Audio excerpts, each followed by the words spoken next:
الشهر الحرام بالشهر الحرام والحرمات قصاص فمن اعتدى عليكم فاعتدوا عليه بمثل ما اعتدى عليكم واتقوا الله واعلموا أن الله مع المتقين صدق الله العظيم. Surahul Azim. Assalamualaikum warahmatullahi wabarakatuh. Alhamdulillah wassalatu wassalamu ala Rasulillah wa ala alihi wa man wala. Syada la ilaha illallah, syada Muhammadan abduhu wa rasuluh. Allahumma salli ala sayidina Muhammad wa ala alihi wa sahbihi ajma'in. Amma ba'du. Apa khabar tuan-tuan dan puan yang mati Allah sekalian? Kita sama-sama bersyukur pada Allah Subhanahu wa taala pada hari yang berbahagia ini untuk kita terus mempelajari daripada halaman yang ke-30 daripada surah Al-Baqarah, surah yang dinamakan juga sebagai Sanamul Quran, ia juga Zahrawain, iaitu dua surah yang digandingkan ustaz ya bersama dengan surah Ali Imran yang penuh dengan perhiasan, penuh dengan pelajaran yang kita ingin dalami pada hari ini. Jadi alhamdulillah kita bersama dengan Ustaz Tirmizi. Apa khabar Ustaz? Baik, alhamdulillah. Alhamdulillah ya. Kita berada pada halaman ke-30 ini Ustaz ya. Bercerita tentang qital ya, berkaitan dengan perang ataupun perang. Okey Ustaz ya. Dan kita dah pun bincang sebelum ini, maksudnya ialah tajuk perang ini adalah satu perkara yang sensitif sebenarnya ya, tapi kita nak melihat apakah yang prinsip ataupun apakah kaedah yang dibenarkan. Dia bukan main kalau rasa suka nak perang kita perang sahaja. Ada panduan daripada Allah Subhanahu Wa Taala. Jadi pada hari ini bagi tuan-tuan yang berada di rumah, boleh kita tatap halaman 30, boleh buka, ajak pada kawan, boleh kongsikan dahulu. Mungkin ini akan memberi pencerahan kepada ramai orang ya. Ada yang kata bahawa Islam ini agama terorisme Ustaz. Ya. Jadi kalau ada yang cakap begitu, dia kata gunakan ayat 191, hari ini kita akan bincangkan betul ke Islam ini mengalu-alukan peperangan ataupun ada sesuatu yang tersembunyi. Kita mulakan dulu dengan Ummul Quran Al-Fatihah bersama dengan Ustaz. Baik, terima kasih Fadil Ustaz Fazrul dan juga penonton-penonton sahabat-sahabat Al-Quran yang sedang menyaksikan My Quran Time, baca, faham dan amal di seluruh dunia ketika ini. Alhamdulillah, sama-sama kita akan memulakan dengan bacaan Ummul Kitab Al-Fatihah. InsyaAllah saya ingin sedikit mengambil perhatian pada ayat yang ketiga, itu Ar-Rahmanir Rahim. Juga boleh guna pada perkataan Bismillahirrahmanirrahim kerana ada perkataan Ar-Rahmani Ar-Rahim. Okey, kalau kita lihat pada kalimah Ar-Rahmanir Rahim, huruf nun itu berbaris di bawah. Ar-Rahmani. Kemudian kita ambil ra yang berbaris di atas yang ada syaddah.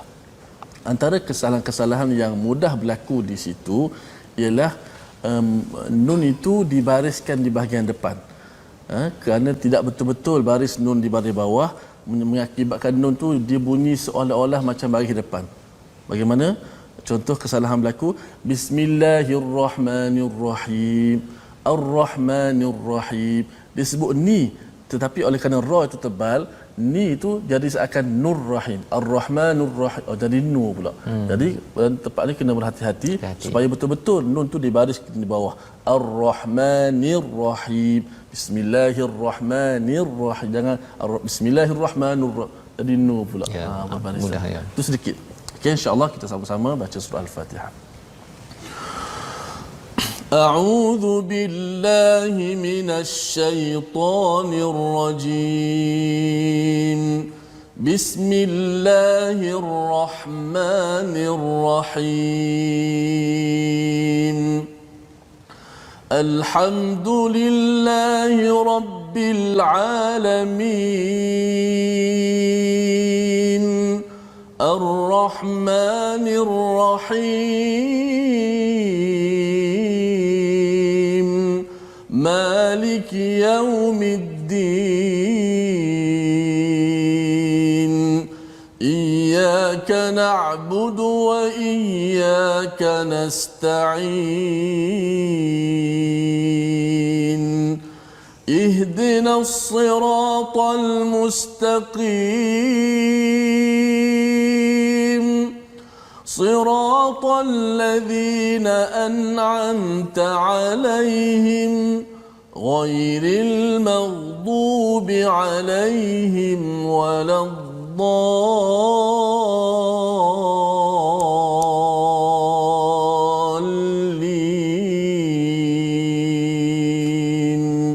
آمين.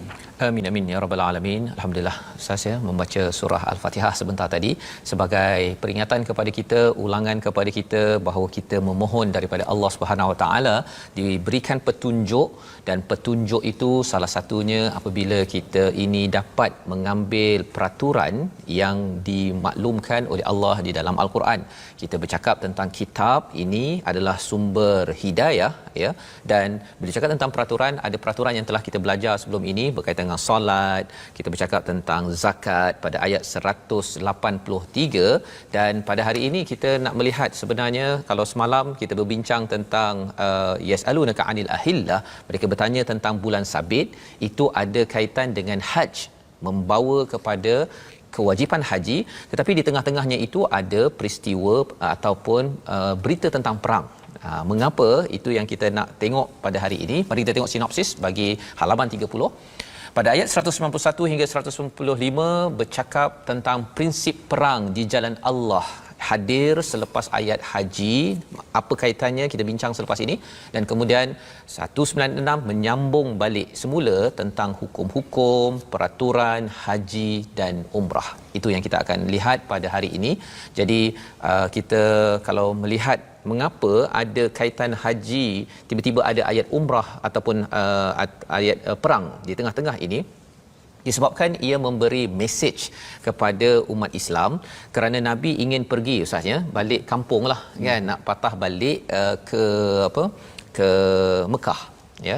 Tapi kita kena ingat bahawa sebenarnya kalau kita lihat kepada surah ini, surah di awal hijrah Nabi belum lagi nak balik kampung, tapi dah bagi clue ke depan, nanti tunaikan haji kena patah balik ke Mekah. Maksudnya Mekah masih ada masalah lagi ni dengan Kaabah yang ada berhala-berhala. Maksudnya bila bercakap tentang perubahan kiblat, maksudnya kiblat itu nanti akan dibersihkan. Ini masih di Madinah lagi ni kan. Dan kemudian bila cakap pasal haji, maksudnya kamu nanti akan pergi ke tempat itu dan tidak ada masalah. Cuma bila nanti nak masuk ke Mekah balik semula, ada orang nak tahan. Kan, ada orang nak tahan. Jadi pada waktu itu, adakah kamu bersedia untuk berperang ataupun tidak? Pasal peringkat awal Hudaibiyah itu Nabi tidak berperang, tetapi bila mereka itu tidak mengikut peraturan, ini membawa kepada peperangan. Jadi ada kaitan dengan beberapa tahun ke depan, tapi ayatnya turun lebih awal untuk membuat persediaan kepada umat Islam kemungkinan-kemungkinan yang berlaku, dan ada prinsip. Bukannya kalau kata perang saja, okey kita umat Islam ini memang orang Islam, orang kata bahawa teroris contohnya, sikit-sikit perang. Nanti kita tengok dalam ayat 191 hingga ayat 194. Jom Ustaz kita baca. Baik, terima kasih Ustaz Fazrul. Sudah penonton, sahabat-sahabat Al-Quran, My Quran Time, kita nak baca, kita nak faham dan juga cuba sedaya upaya untuk mengamalkan apa yang kita belajar. Hari ini kita sambung pada muka surat yang ke-30, bacaan daripada ayat yang ke-191 hingga 194. Namun begitu saya ingatkan juga untuk diri saya pada penonton-penonton, sebagaimana Ustaz Fazrul sebut, bila kita baca Al-Quran, walaupun kita baca bermula dengan per halaman, namun begitu kita juga tak boleh lupa dengan ayat sebelumnya Ustaz Fazrul, ya, kerana Ustaz Fazrul sebut tanasuk, iaitu kaitan ataupun kemunasabahan ayat tu dia ada kaitan. Lebih lagi bila kita mula dengan waqatuluhum, itu sudah pasti ada kaitan dengan ayat sebelum tu, iaitu waqatilu fi sabilillahi alladhina yuqatilunakum wala ta'tadu, dan perangilah orang-orang yang memerangimu di jalan Allah tapi jangan melampaui batas. Jom sama-sama kita baca ayat 191 dengan hingga 194. kita cuba dengan taranum Bayati Kurdi insya-Allah. A'udzu billahi minasy syaithanir rajim. وَاقْتُلُوهُمْ حَيْثُ ثَقِفْتُمُوهُمْ وَأَخْرِجُوهُمْ مِنْ حَيْثُ أَخْرَجُوكُمْ وَالْفِتْنَةُ أَشَدُّ مِنَ الْقَتْلِ وَلَا تُقَاتِلُوهُمْ عِندَ الْمَسْجِدِ الْحَرَامِ حَتَّى يقاتلوكم فيه فإن قاتلوكم فاقتلوهم كذلك جزاء الكافرين فإن انتهوا فإن الله غفور رحيم وقاتلوهم حتى لا تكون فتنة ويكون الدين لله فإن انتهوا فلا عدوان إلا على الظالمين الشهر الحرام بالشهر الحرام والحرمات قصاص فمن اعتدى عليكم فاعتدوا عليه بمثل ما اعتدى عليكم واتقوا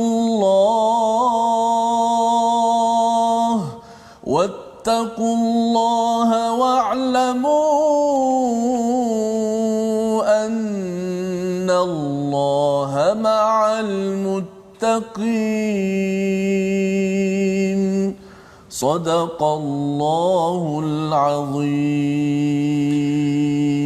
Surah Al-Azim ayat 191 hingga 194 yang dibacakan oleh Ustaz Tirmizi sebentar tadi ialah ayat yang mencerahkan kepada kita. Biasanya di barat Ustaz ya ataupun di kalangan orang bukan Islam, bila baca saja ayat 191 ini, inilah dalil yang mereka gunakan menyatakan umat Islam ini adalah umat pedang, umat orang teroris, suka perang ya, sikit-sikit perang kan ya. Tapi kita kena ingat di dalam kadang-kadang mereka pun ada confuse juga di antara istilah qital dan juga jihad.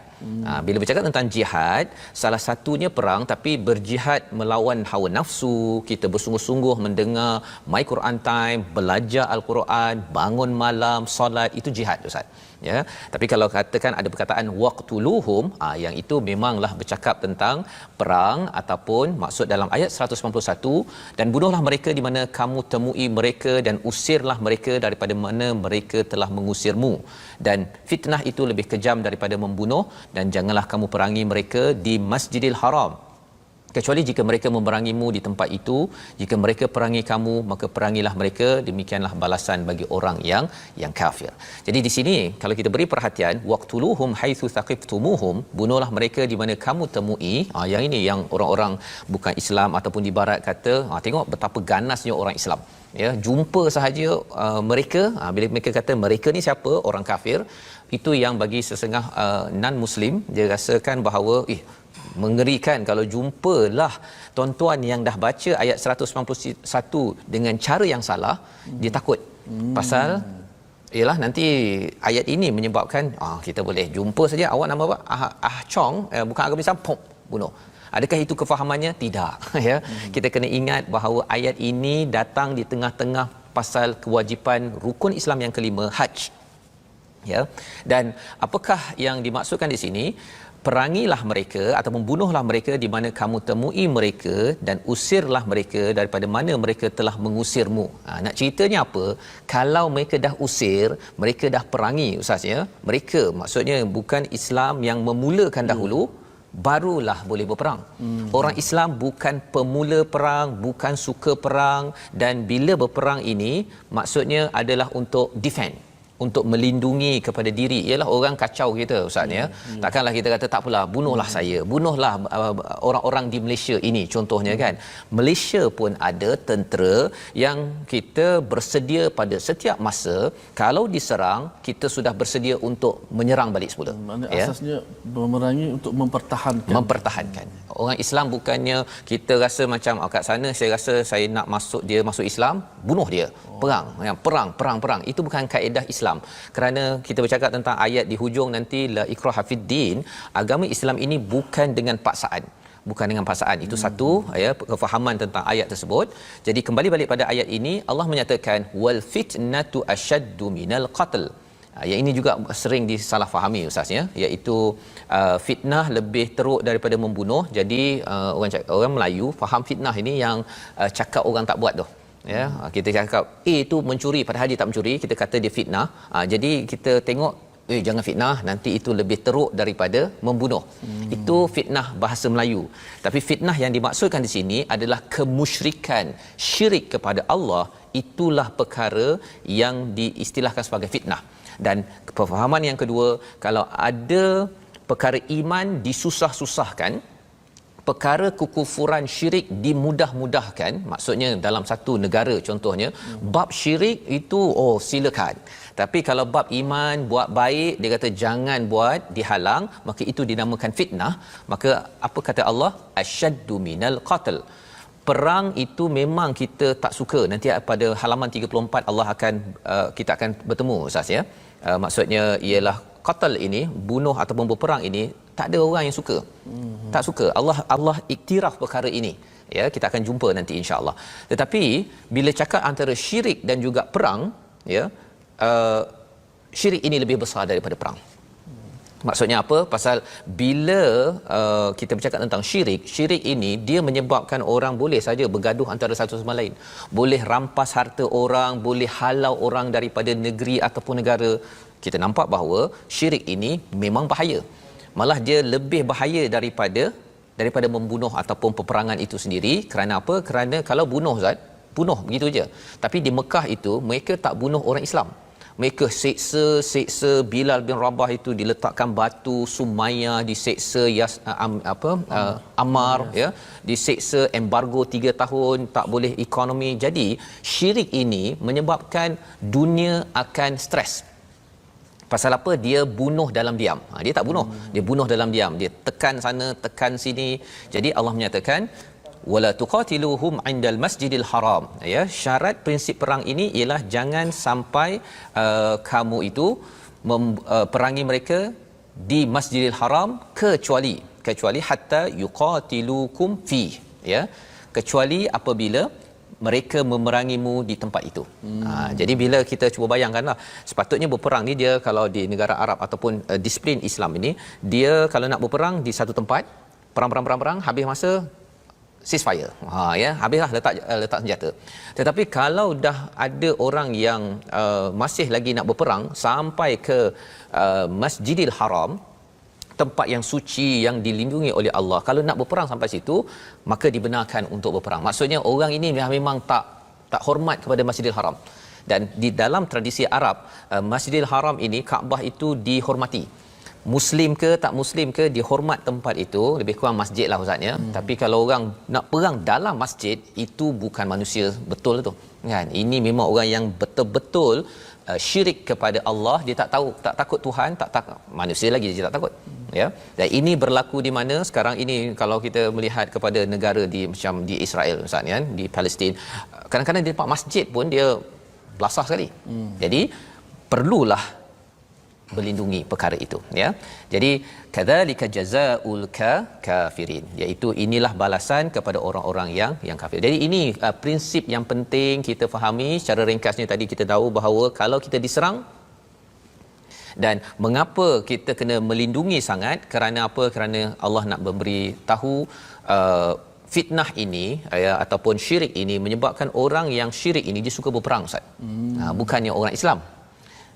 Kerana syirik, orang ini sanggup memerangi, bunuh sana, bunuh. Jadi kita sebagai umat Islam kena ada pelindungan, ya, melindungi diri sendiri. Fa in tahau, pada ayat 192, jika mereka itu berhenti, fa innallaha ghafurur rahim, Allah boleh mengampunkan mereka dan Allah amat penyayang. Maksudnya ialah kalau katakan orang yang non muslim itu tidak berperang, orang Islam jangan berperang. Itu panduannya, ya. Bukan pula orang Islam rasa saya ingat saya tak kuat ke, saya nak belasah sekali. Itu bukan ciri yang dibenarkan. Dan ia disambung pada ayat 193, ya, dan perangilah mereka itu sehingga tiada lagi fitnah dan agama hanya agama Allah sahaja yang ada. Jika mereka berhenti, maka tidak ada pemusuhan kecuali terhadap orang-orang yang zalim. Jadi masih lagi sambungan, perangi sampai la takuna fitnah, sampai tidak ada syirik. Ini juga ayat yang digunakan. Tengok, pasal orang Islam ini tak nak syirik, maka dia akan perang semua negara, semua orang yang melakukan syirik, ya. Adakah betul kefahaman itu? Sebenarnya kalau katakanlah itu kefahamannya, maksudnya jumpa non muslimnya bunuh, ya, tidak adalah istilah fa inin tahau, ya. Sebenarnya bila ada ayat fa inin tahau fala udwana illa ala zalimin, jika mereka berhenti, maksudnya di dalam kehidupan kita di Malaysia, di dunia ini, kalau kita jumpa non muslim, tidak semestinya mereka itu adalah udwan. Mereka tidak semestinya musuh. Dia kalau mereka bermusuh, maksudnya non muslim dia nak pergi bunuh orang Islam, itu orang yang non muslim yang musuh, al-kafirin yang sebenar-benarnya, yang perlu diperangi. Tetapi kalau katakan dia beragama Kristian, tapi dia tak kacau, dia tidak pula mengatakan orang Islam jangan masuk agama Islam, jangan buat perkara kebaikan, orang begini kita benarkan dia untuk dia beragama.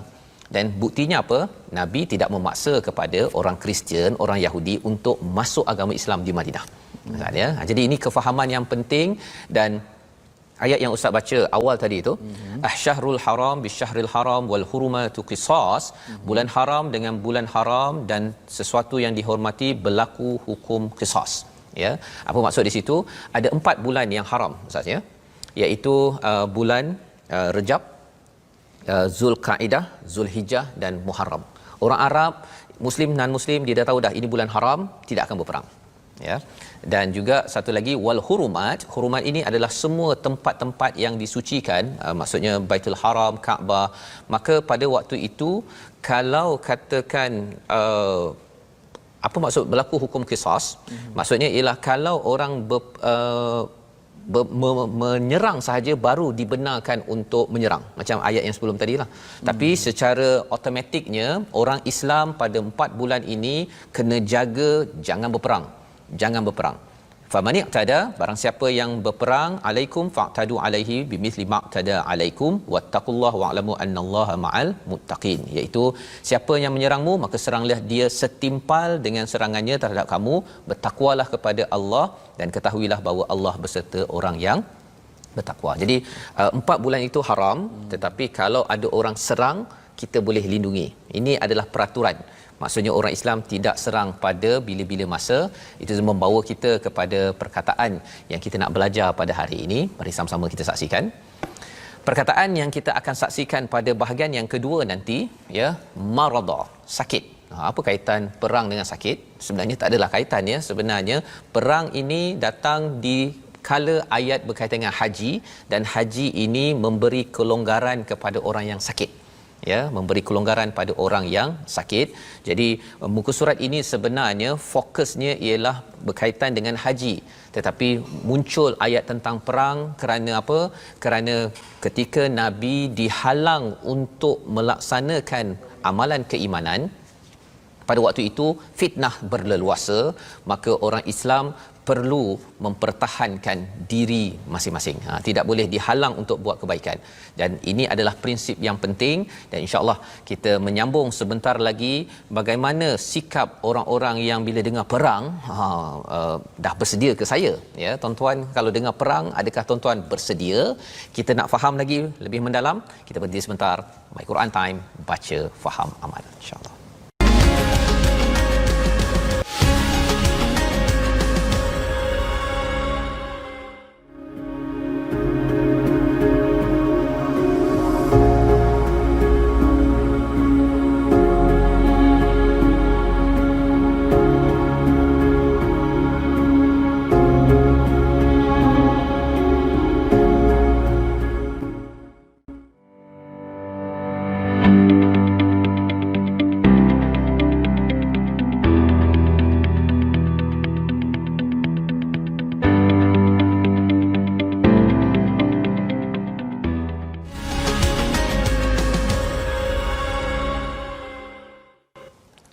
kembali kita dalam My Quran Time, baca faham amal. Pada hari ini kita mendalami halaman yang ke-30 dan kita bersyukur pada Allah Subhanahu Wa Taala kita dicerahkan tentang apakah peraturan-peraturan perang yang dibenarkan di dalam Al-Quran, dan yang pasti ialah umat Islam tidaklah memerangi apabila seseorang itu suka-suka, tetapi apabila diserang sahaja kena bersedia, kerana pelindungan menjaga kepada harta, kepada nyawa ini adalah salah satu maqasid yang penting, objektif yang penting dalam agama Islam ini. Pada hari ini kita akan menyambung kepada bacaan tadi, tapi sebelum itu kita nak mendengar kupasan tajwid dan sahabah Al-Quran. Silakan Ustaz. Baik, terima kasih Ustaz Fazrul. Okey, kita jemput kepada semua sahabat-sahabat Al-Quran untuk kita bersama dalam platform rasmi kita. Kita ada Instagram, kita ada Facebook, dan juga sebagaimana kita ada sahabat Al-Quran My #Quran Time, dan yang kedua kita ada My Quran Time iaitu di Facebook. Yang kedua kita ada YouTube iaitu My #Quran Time Official, dan seterusnya kita ada My Quran Time Official di Instagram. Sama-sama kita bergabung di sana, mudah-mudahan kita dapat manfaat dan banyak bahan-bahan insya-Allah. Amin. Dan seterusnya kita nak menyambung berkenaan dengan hukum tajwid pada hari ini. Insya-Allah pada hari ini kita akan membahaskan tentang perkara yang berkaitan dengan adab-adab membaca Al-Quran. Boleh kita lihat di skrin kita, iaitu adab-adab membaca Al-Quran hari ini yang ke-14. Pertama, tidak ketawa, tidak membuat bising dan tidak bercakap-cakap sesuatu yang sia-sia. Sesuai dengan firman Allah Taala, wa idza quri'al Quran fastami'u lahu wa ansitu la'allakum turhamun. Bila dibacakan Al-Quran maka dengarlah, diamlah, supaya kita beroleh rahmat daripada Allah Subhanahu wa taala. Dari ke-15, membaca salah satu daripada 7 qiraat ataupun cara bacaan yang disepakati. Kita di Malaysia ni kita membacanya Al-Quran mengikut salah satu daripada wajah ataupun qiraat yang mutawatir, iaitu disebut sebagai qiraat ataupun imam yang kita ikut ialah Imam Hafsun An-Asim, salah satu bacaan yang kita kata mutawatir yang diambil daripada Nabi sallallahu alaihi wasallam. Jadi bacaan ini mesti kena baca, tak boleh baca ikut suka. Maksudnya ikut baris mana kita nak baca tak boleh. Kita baca ikut kaedah qiraat yang telah, kalau senangnya mushaf kita ini kita dah boleh baca Al-Quran dengan baik insya-Allah. Masya-Allah, itu adalah adab-adab Ustaz ya.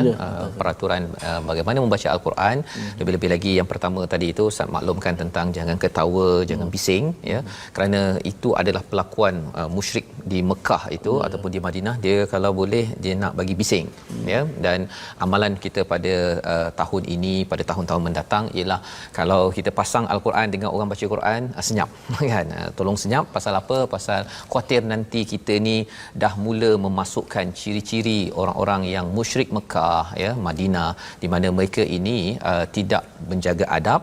Dan bila dah biasa Ustaz ya, sambil pergi ke kedai dengar Al-Quran ke pekedai itu buka Quran, dia nak bagi lebih syahdu lah kononnya kan. Tetapi bila dia tidak diberi perhatian, kita dengar Al-Quran tu dia dah macam imun kan, dia dah tak macam tak memberi kesan kepada hati kan. Jadi perkara ini penting yang dikongsikan oleh Ustaz sebentar tadi. Saya ucapkan terima kasih pada Ustaz Tirmizi, dan kita nak menyambung kepada ayat 195 dan ayat 196, di mana pada hujung ayat 194 tadi ada perkataan wattaqullah Ustaz ya. Dan bertakwalah kepada Allah, wa'lamu annallaha ma'al muttaqin ya. Ceritanya apa? Ceritanya bila dah cakap tentang perang ini, perang pertama di Madinah itu namanya Badar Ustaz ya. Dan Allah menyatakan kalau katakan ada orang yang berperang ya, maksudnya ialah Allah masih ingatkan lagi takwa, wattaqullah ya. Innallaha wa'lamu annallaha ma'al muttaqin, Allah bersama dengan orang yang bertakwa. Maksudnya apa? Perang ini adalah dengan izin daripada Allah, dan kalau berperang nak mencapai kemenangan perlu bertakwa, dan kalau bertakwa wa'lamu annallaha ma'al muttaqin ya, mestilah orang-orang yang terlibat berperang itu, berjuang itu kerana mempertahankan itu bertakwa. Bukannya melampau, bukannya dia pun tak sembahyang, bukannya dia sendiri pun juga yang membuat kerosakan di situ. Dan bagaimana kita nak tahu ciri takwa yang penting? Inilah yang disampaikan pada ayat 195 dan ayat 196. Jom kita baca bersama insya-Allah. Baik, terima kasih Ustaz Fazrul. Sahabat-sahabat Al-Quran, alhamdulillah kita masuk cerita baru Ustaz. Cerita baru pula. Cerita baru. Okey, cerita baru Tadi kita dah cerita pasal perang. Mungkin Ustaz nasib baik Ustaz tak bawa pistol tadi. Ya, betul. Bagi penonton menantikan Ustaz Fazrul nak bawa apa. Bawa apa kan? Ada kat kanan ni belum lagi tunjuk nanti. Nanti insya-Allah. Okey. Hari ini umat Islam dilabelkan teroris, disangkanya suka berperang. Maka tidak. Kalau berperang pun macam Ustaz sebutlah, mempertahankan diri. Dan disebut kalau perang pun wala ta'tadu, jangan melampaui batas. Ada adab dia, tak boleh bunuh perempuan-perempuan tua, orang yang OKU, hatta padri-padri yang tak terlibat perang pun tidak boleh bunuh. Tidak boleh. Indahnya Islam ini kalau kita hayati betul-betul. Baik, kita sambung ayat seterusnya 195 dan 196. Dua ayat yang terakhir muka surat yang ke-30. A'udzu billahi minasy syaithanir rajim.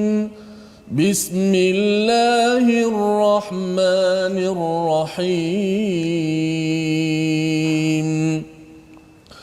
وأنفقوا في سبيل الله ولا تلقوا بأيديكم إلى التهلكة وأحسنوا إن الله يحب المحسنين وأتموا الحج والعمرة لله فإن أحصرتم فما استيسر من الهدي ولا تحلقوا رؤوسكم حتى يبلغ الهدي محله فمن كان منكم مريضا أو به أذى من رأسه ففدية من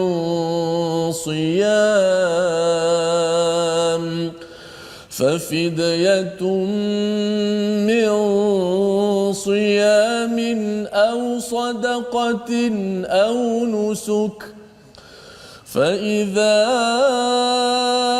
أمنتم فمن تمتع بالعمرة إلى الحج فما استيسر من الهدي فمن لم يجد فصيام 3 أيام في الحج و7 إذا رجعتم تلك 10 كاملة ذلك لمن لم يكن أهله حاضر المسجد الحرام واتقوا الله واعلموا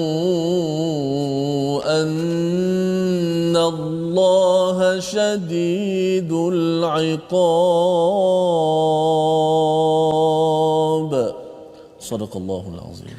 Surah Al-Azim. Terima kasih diucapkan kepada Ustaz Tirmizi membacakan ayat 195 dan 196 sebentar tadi. Apakah yang kita nak maklum tentang 195 ini, bila Allah menyatakan pada ayat 194 di hujung itu, in wa'lamu annallaha ma'al muttaqin, dan ketahuilah sesungguhnya Allah bersama dengan orang-orang yang bertakwa. Dan salah satu sifat orang yang bertakwa itu adalah wa anfiqu fi sabilillah, dia berinfak dan dia menyerahkan harta jiwanya fi sabilillah, pada jalan kebaikan untuk Allah Subhanahu Wa Taala. Dan Allah memberi penekanan di sini wala tulqu bi aidikum ila tahlukah, dan jangan kamu lemparkan tangan-tangan kamu kepada kebinasaan. Biasanya kalau bercakap tentang perkara ini Ustaz ya, salah satu yang ayat ini dibacakan ialah dia ada kaitan dengan kotak ini. Dia ada kaitan kotak ni. Ustaz tahu kotak apa ni Ustaz? Tak tahu Ustaz. Kotak ni bagi, ini bukan saya punya, saya pinjam daripada orang. Biasanya orang dalam ni dia sama ada biasanya orang letak tapi tak ada isi lah ni kan. tak ada isi. Biasa dia ada rokok. Rokok kan. Biasanya kalau cakap jangan campak kepada kebinasaan, jangan isap rokok lah tu kan. Itu satu mesej. Tapi lebih daripada itu, kalau kita bercakap tentang wala tulqu biaidikum ila tahlukah ini, sebenarnya ialah kalau kita tengok kepada kisah sahabat, mereka ada yang dah berjuang, ya, mereka dah berjuang dan mereka kata bahawa saya dah berjuang, saya tak payah lagi berjuang lah, bagi orang lain pula. Macam orang sekarang ni kalau dia dah pencen tu, tak apalah bagi orang muda-muda untuk berceramah ke, berdakwah ke, saya dah lama dalam dakwah ataupun saya dah lama buat kerja, serahkan pada orang muda. Sebenarnya bila sahabat bercakap begitu, maka responnya wala tulqu biaidikum ila tahlukah, jangan kamu lemparkan diri kamu ke dalam kebinasaan. Maksudnya orang yang tak nak berjuang itu, dia mencampakkan diri kepada kebinasaan. Maksudnya saya tak nak lagi infak lagi diri saya ke, harta saya ke, ataupun dia gunakan harta yang dia ada, diri dia yang ada, bukan untuk perjuangan Islam. Macam tadi lah Ustaz kan, kalau dia gunakan harta dia untuk beli rokok, itu maksudnya tak dikira sebagai perjuangan Islam. Itu sebenarnya mencampakkan ke dalam kebinasaan. Selain daripada rokok itu memang membinasakan, tapi lebih daripada itu, bagi tuan-tuan yang tidak menghisap rokok, kan, perempuan yang kata saya tak hisap rokok, tetapi bila kita ada duit, begini Ustaz kan, tapi kita kata tak apa, simpan, saya dah banyak dah derma sebelum ni, jadi saya tak nak lagi terlibat dalam perjuangan nak wakaf untuk ummah ke, nak derma wakaf Quran ke apa ke, saya tak nak dah, pasal saya dah banyak derma. Sebenarnya Allah menyatakan wala tulqu biaidikum ila tahlukah, ya.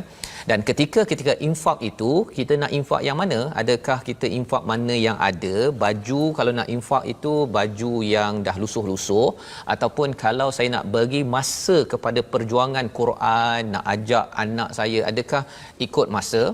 Ataupun Allah menyatakan wa ahsinu, dan berbuat baiklah, buatlah yang terbaik. Maksudnya infak mestilah yang terbaik. Kerana apa? Innallaha yuhibbul muhsinin, Allah bersama dengan orang-orang yang berbuat baik. Ketika infak harta terbaik, ketika infak masa terbaik, ketika infak nasihat, perkataan, kemahiran yang terbaik. Jadi ini adalah ayat 195 bercakap tentang perjuangan, dan bercakap tentang perkara ini juga Ustaz, ya.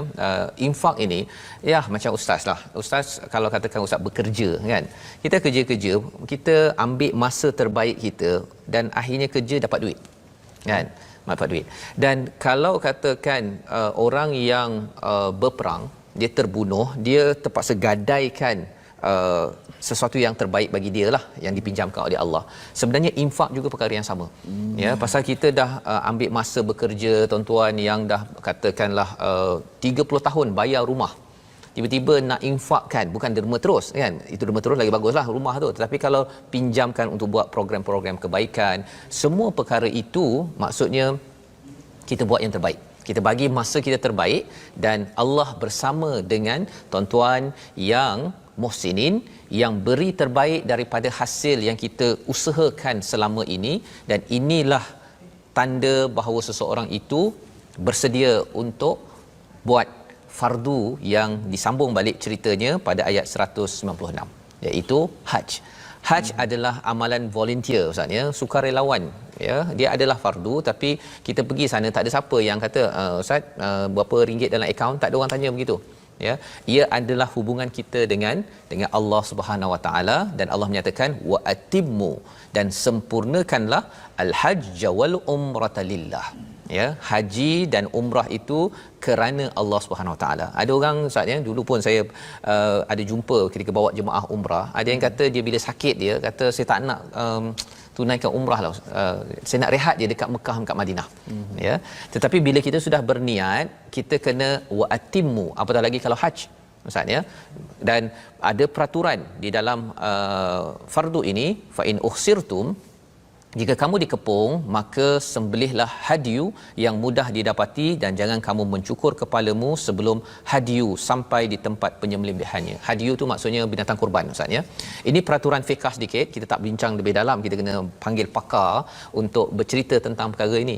Cuma kita nak faham sedikit, sebenarnya bila kita nak pergi haji, tak jadi pergi haji kena bayar, kena sembelih, kena bayar dam Ustaz ya. Kalau fikir-fikir kan, saya yang nak buat, saya tak nak buat, saya punya hal lah. Kan begitu kan. Tetapi roh di sebalik fardu haji ini, bila kita sudah masuk berniat untuk mengerjakan haji, maka kita sudah serahkan diri kita pada Allah SWT. Ya, bila serahkan diri pada Allah, maksudnya ialah kita kena ikut peraturan. Bila kita sudah beragama Islam, kita ikut peraturan, bukannya terpulanglah abah saya nak solat ke tak, kan hidup ini free will contohnya kan, ataupun free choice. Mengapa kena paksa-paksa saya? Kalau belum Islam lagi, yes, tidak dipaksa ataupun tidak diwajibkan. Tetapi bila sudah kita masuk Islam, apatah lagi kalau dalam rukun haji ini sudah pun kita berniat untuk mengerjakan haji, maka peraturan itu adalah lambang kepada apa? Kehambaan kita kepada Allah. Tak main-main lah Ustaz.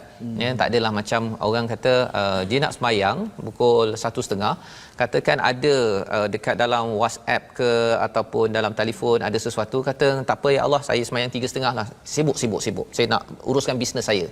Itu menandakan kurang adab kepada Allah Subhanahu Wa Taala. Jadi ketika haji dan umrah ini juga ada adabnya, peraturannya, dan disambung lagi jangan wala tahliqu, jangan kamu cukur rambut kamu sampailah korban. Faman kana minkum maridan, siapa yang sakit, ini perkataan yang kita belajar sebentar tadi, au bihi adzan, ya, kalau ada penyakit, maksudnya sakit yang pada kepalanya, maka dia kena bayar fidyah, ya, satu upah ataupun fidyah lah ya, sebagai ganti kepada dia tidak boleh melaksanakan rukun-rukun pada waktu itu. Jadi ini semuanya kalau kita lihat agak teknikal Ustaz ya, fiqh di sini ya, bagi tuan-tuan boleh tengok satu persatu. Dan kalau contohnya fa iza amintum faman tamatta'a bil umrati ila al hajj, ketika aman tapi mengerjakan haji tamattu'. Haji ni ada 3 Ustaz kan, tamattu', qiran, ifrad. Ini pun nak kena belajar dengan Ustaz Tirmizi lah yang selalu bawa umrah haji ini Ustaz kan, ataupun dengan pakar-pakar, tapi bukan hari ni ya, kena ikut program khas berkaitan dengan haji. Tapi nak ceritanya apa, kalau buat tamattu' pada waktu aman pun kena bayar hadi kan, kena bayar korban. Jadi kita persoalkan, saya nak buat umrah dulu sebelum haji, asalkan saya beribadah, okeylah kan.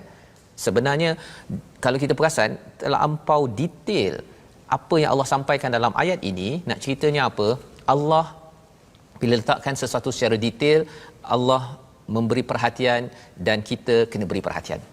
Itu dia punya semangat bagi para hujaj, bagi tuan-tuan yang nak pergi umrah haj. Bila kita tengok ayat ini, rupanya ada setengah orang Ustaz ni, saya tak nak pening kepala lah Ustaz kan, pergi umrah nak kena tawaf 7, kemudian baca kena sa'i. Tak boleh ke saya rasa nak pergi sa'i, saya pergi sa'i, saya nak pergi tawaf, saya pergi tawaf. Kan ada orang yang dia tidak tak nak ikut kepada prosedur SOP. Orang-orang ini bila dia balik Malaysia nanti, inilah orang-orang yang akan merosakkan lagi negara ini pasal tak nak ikut kepada peraturan yang perlu kita beri perhatian. Faman lam yajid fasiyamu thalathati ayyam, ya, siapa yang tidak dapat binatang sembelih itu, dia kenalah berpuasa 3 hari dan kemudian habiskan bila dia balik daripada tempatnya. Ketika haji puasa, kemudian disambung lagi, cukupkan 10. Siap ada lagi Allah cakap tilka asyaratun kamilah. Kalau biasanya dalam hadis sahaja yang detailkan macam kita solat Ustaz kan, solat wa aqimus solat kan, kemudian tengok pada hadis. Tapi haji Allah letakkan satu demi satu ya, sampai di hujung itu wattaqullah. Ya, bertakwalah pada Allah, ketahuilah sesungguhnya Allah ini amat syadidul iqab, balasannya amat berat. Mengapa tiba-tiba wujud perkataan itu? Satu, ikut peraturan ini adalah tanda takwa kita kepada Allah. Itu yang pertama. Dan yang keduanya, balasan Allah amatlah, siksa Allah amat berat kepada orang yang tidak beradab kepada Allah. Ya, Allah suruh buat sesuatu tapi dia pandang ringan. Bukan banyak pun Ustaz ya. Dalam Al-Quran ini ada sekitar, kalau ulama fiqh bercakap tentang ayat hukum ini, 500-600. Yang lain ini semuanya adalah ayat-ayat dakwah untuk membaiki diri, membaiki karakter kita. Tapi kalau orang cakap nilai karakter itu, kalau tidak dipasakkan kepada peraturan law, hukum fiqh, dia akan jadi orang yang tidak berprinsip. Ya, tapi ada juga orang yang fokus sangat pada fiqh, ya, fiqh saja, halal haram sahaja, dia tidak ada nilai, akhirnya hilang ruh daripada haj ini sendiri, ya. Jadi inilah sedikit kandungan daripada halaman yang ke-30 membawa kita kepada resolusi kita pada hari ini. Mari sama-sama kita perhatikan. Pada ayat 191 kita berbincang apakah resolusi yang perlu kita laksanakan. Kita perlu pertahankan akidah, ya. Mempertahankan akidah perlu dilaksanakan sekuat mungkin, dan yang paling tinggi namanya ialah perang, ya, apabila seseorang itu menyerang kepada kita umat Islam. Yang pertama. Yang kedua, ingin elak kebinasaan, ya. Macam mana kita nak elak daripada kebinasaan? Ada yang kata saya ni banyak buat perkara-perkara yang membinasakan. Apakah solusinya? Banyakkan infak. Termasuklah kalau ada duit banyak yang beli rokok tadi tu, ambil sikit infak, nanti kita akan ada semangat untuk infak, Allah bina takwa, tiba-tiba saja kita ada kekuatan untuk mengelakkan daripada amalan habit yang membinasakan, ya. Dan yang ketiganya, berkorban agar kita dielakkan dari mementingkan diri sendiri dan kufur kepada Allah Subhanahu taala. Itulah yang berlaku dalam haji. Kita akan berkorban sebelum datang daripada Malaysia lagi, kita dah korbankan duit kita yang banyak, kemudian sampai ke sana kena korban lagi. Kalau nak buat tamattu', korban lagi sana sini, bayar sana sini. Pasal apa? Itu adalah perjuangan membersihkan diri, tidak mementingkan diri, dan inilah yang akan mengangkat diri kita sebagai orang yang mendapat perlindungan daripada Allah yang dinamakan sebagai takwa. Wattaqullah wa'lamu annallaha syadidul iqab. Jadi mari sama-sama kita berdoa Allah izinkan kita mengerjakan haji, umrah dengan semangat takwa, dan kalau perlu berjuang, kitalah orang yang awal-awal lagi sanggup infak dalam perjuangan. Silakan Ustaz. Bismillahirrahmanirrahim. Alhamdulillahi rabbil alamin. Wassalatu wassalamu ala ashrafil anbiya'i wal mursalin wa ala alihi wa sahbihi ajma'in. Allahumma ighfir lana walidina wa dhurriyyatina wa azwajina wa arhamina. Allahumma taqabbal minna salatana wa siyamana wa qiyamana wa du'aana innaka antas sami'ul alim. وتب علينا إنك أنت التواب الرحيم. Ya Allah, Tuhan kami, berikanlah kekuatan kepada kami untuk sentiasa melaksanakan perintah-Mu, Ya Allah. Ya Allah, berikanlah kekuatan kepada kami untuk tidak melakukan perkara-perkara yang maksiat yang menjadi larangan-Mu, Ya Allah. Ya Allah, selamatkanlah kami daripada musuh-musuh agama-Mu, Ya Allah. Ya Allah, lindungilah kami daripada terjerumus dalam lembah kebinasaan, Ya Allah. Ya Allah, kurniakanlah keberkatan dalam rezeki-rezeki kami, Ya Allah. Ya Allah, terimalah akan sedekah-sedekah kami, Ya Allah. Ya Allah, terimalah akan sedekah dan infak kami, Ya Allah. Ya Allah, rezekikanlah kepada kami untuk menziarahi, mengunjungi, melakukan ibadat umrah dan haji di Baitillahil Haram, Ya Allah. Ya Allah, permudahkanlah segala urusan kami untuk ke sana, Ya Allah. Ya Allah, ya Tuhan kami, dan terimalah akan taubat kami, Ya Allah. Amin ya rabbal alamin. Walhamdulillahi rabbil alamin. Amin amin ya rabbal alamin. Terima kasih diucapkan pada Ustaz Tirmizi membacakan doa sebentar tadi yang diaminkan oleh tuan-tuan yang berada di rumah, yang berada di pejabat. Moga-moga kita menjadi orang-orang yang masih lagi dijemput oleh Allah Subhanahu Wa Taala, ya, dan sudah tentunya kita ingin bersedia bila dijemput oleh Allah nanti ke Baitul Haram, ke haji ataupun umrah. Kita adalah umat yang sudah pun menghargai kepada nilai-nilai haji dan umrah yang telah kita baca sebentar tadi. Macam mana kita nak sebarkan lagi? Kita ada platform Wakaf untuk Ummah, ya, sebagai satu usaha bagaimana kita nak membina, memastikan nilai-nilai yang ada dalam umat Islam pada seluruh dunia ini diamalkan bersama dengan peraturan-peraturan yang Allah berikan. Salah satu peraturannya adalah haji yang amat penting untuk kita beri perhatian. Jadi ada nombor di atas skrin tersebut, tuan-tuan boleh menyumbang agar perjuangan Quran ini yang dilaksanakan oleh Nabi Muhammad sallallahu alaihi wasallam dapat kita teruskan. Dan bila kita sampai ke sana, sampai ke Mekah, Madinah, kita dapat menghargai bagaimana jerih perih yang dilaksanakan oleh Nabi sallallahu alaihi wasallam. Kita akan bertemu lagi pada hari ini Ustaz ya, pada jam 5 insya-Allah petang, okey, pada 10 malam dan juga 6 pagi insya-Allah ya, dan kita akan terus bersiaran untuk menyambung pada halaman 31. Kita mengucapkan ribuan terima kasih program ini yang dibawakan oleh Mufas. Kita bertemu lagi My Quran Time, baca, faham, amal, insya-Allah.